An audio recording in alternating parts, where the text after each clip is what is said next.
esto para la gente y lo importante que lo exhiba el presidente. Hace este comparativo el presidente con los albañiles. Si un albañil, por poco que gane, 250, 300, 500 pesos al día lo que gane, hace mal una obra y se cae y genera una tragedia, lo van a ir a buscar las autoridades y lo van a meter al bote. ¿Sí o no, mi querido Manuel?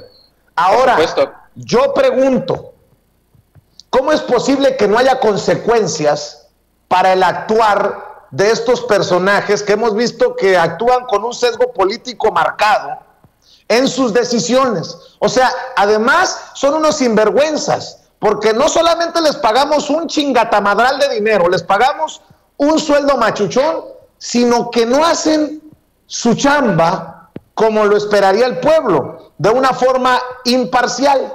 Imagínate tú, Manuel Pedrero, y grábeme, don David, imagínate, Manuel Pedrero, que el presidente dice que el magistrado presidente del Tribunal Electoral del Poder Judicial de la Federación gana casi el doble que él como presidente de la República, y en el Tribunal Electoral del Poder Judicial de la Federación hacen tanto desmadre que podrían incluso buscar la anulación de las elecciones en Campeche.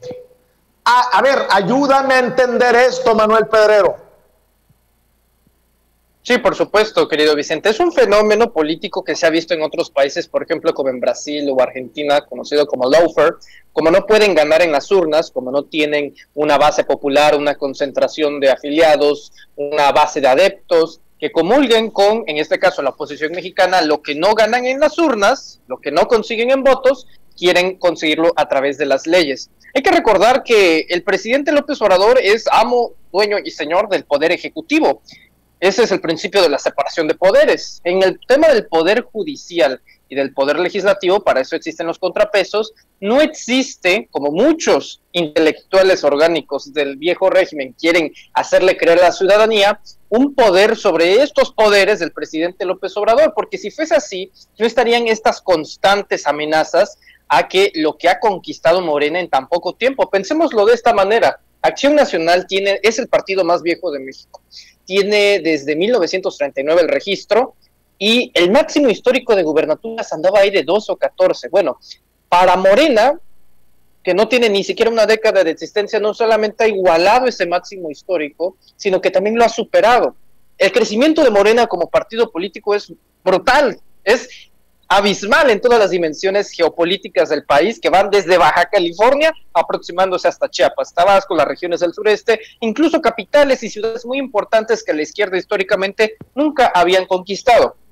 Ahora, en el tema del Tribunal Electoral, yo insisto, la única vía en este momento es la reforma electoral. Es indispensable que la reforma electoral se haga. Una serie de políticas públicas para hacer una limpia y, ojo, no una eliminación, no dinamitar, no eliminar, no echar a la basura al INE o al Tribunal Electoral, sino una depuración de esta cúpula que concentra el poder en ambas instituciones que constantemente han jugado en contra del presidente López Obrador y de Morena. Incluso el propio informe que publica el INE, que no es investigación del INE, es investigación de la Universidad Nacional Autónoma de México, de la UNAM, en el que se presentan incluso los medios de comunicación traen esta campaña, o sea, lo sabemos, son los poderes opositores del viejo régimen que todavía están enquistados ahí, desde Felipe Calderón con sus tentáculos que van hasta Reyes Rodríguez Mondragón, hasta personajes como Lorenzo Córdoba.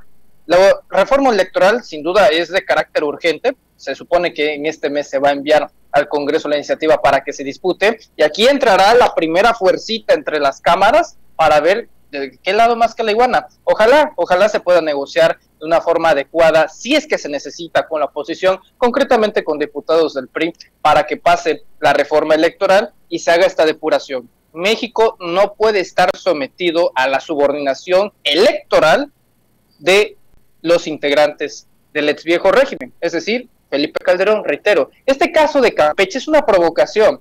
Démonos cuenta de que han querido interferir en Campeche una y otra vez para darle la victoria al candidato de Movimiento Ciudadano, Eliseo Fernández. No les bastó con una elección, volvieron a hacer el recuento de votos y resulta ser que Laida Sansores tuvo más votos que la primera vez. Ahora están pensando en la anulación de la elección porque el presidente López Obrador visitó Campeche. Estas son provocaciones, querido Vicente, y sin duda esto corresponde a que justamente el presidente López Obrador va por una reforma electoral, aunque también tendríamos que ver dos mensajes políticos importantes: la aprobación y la bienvenida de Arturo Saldívar, presidente de la Suprema Corte de Justicia de la Nación, a Reyes Rodríguez Mondragón como presidente del Tribunal Electoral. Y igual la bienvenida de Sergio Gutiérrez Luna, presidente de la Cámara de Diputados, de la mesa directiva, de igual forma a Reyes Rodríguez Mondragón. Entonces ya se empiezan a ver estos choques diplomáticos, pero vamos a ver, la reforma electoral es lo que va a salvar al país de que ya no se le entreguen las elecciones a los partidos políticos que no lo consiguen con votos.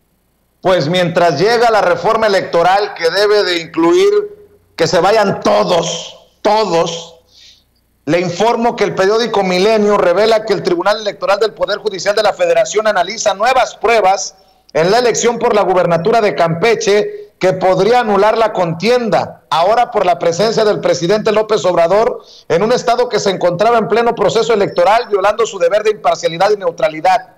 El desenlace de la elección por la gubernatura de Campeche no terminó con el recuento de votos, pues la Sala Superior también analiza si la presencia del primer mandatario en ese estado es motivo suficiente para demostrar que se generó inequidad en la contienda. Por el análisis de estas pruebas es que la magistrada Yanin Otalora presentará hasta la próxima semana su proyecto ante el Pleno de la Sala Superior, en el que determinará primero los resultados del recuento de votos, si se encontraron boletas falsas o inconsistencias, como el embarazo de urnas que denunció Movimiento Ciudadano, y si las pruebas expuestas comprueban que la elección se dio en condiciones de inequidad y desventaja para algunos contrincantes.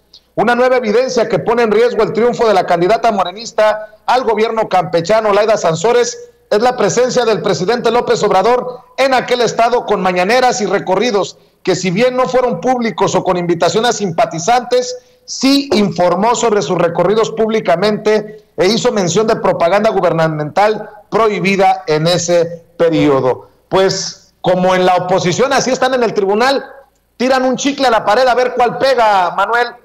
Le tiraron con lo del recuento de votos, no les funcionó, pues a ver si ahora con lo de la presencia de López Obrador les funciona, pero vaya que si están desquiciados estos magistrados, como algunos consejeros también en el INE.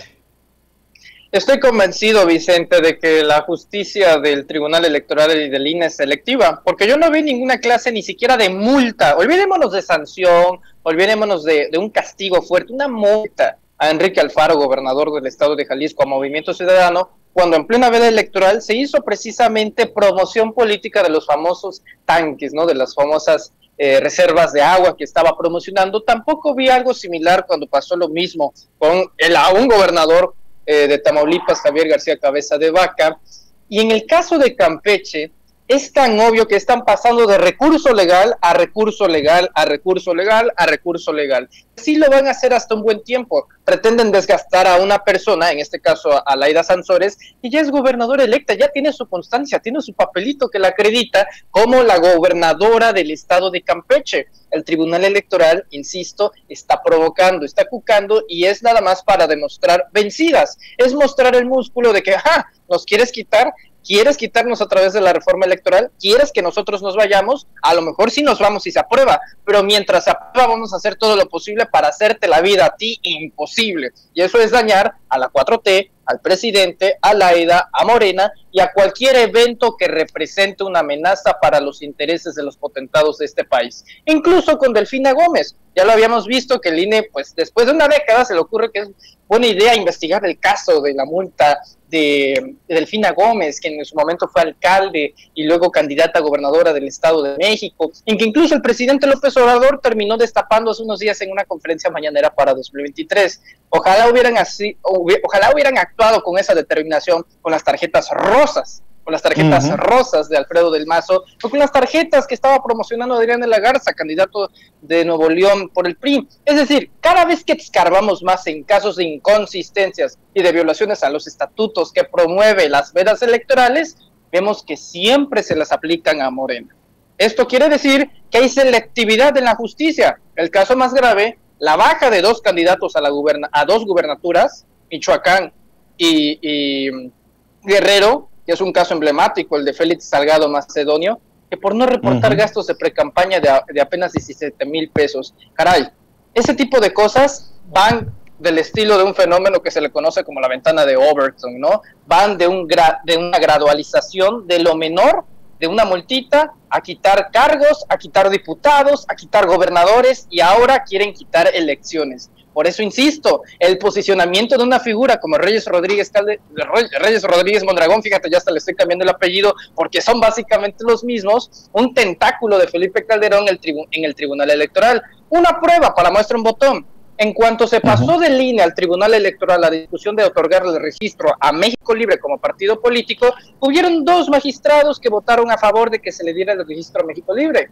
entre ellos Reyes Rodríguez Mondragón. Tener a este personaje en 2024 representa una amenaza para quitarle el triunfo de la sucesión presidencial. No es broma, ya lo estamos viendo con Campeche, luego seguirán con otros estados. ¿Qué tal con el Estado de México, que es un bastión priista? ¿Qué tal con Hidalgo, que también es un bastión priista? Nunca lo sabemos, así que mejor no arriesgarnos. Querido Manuel,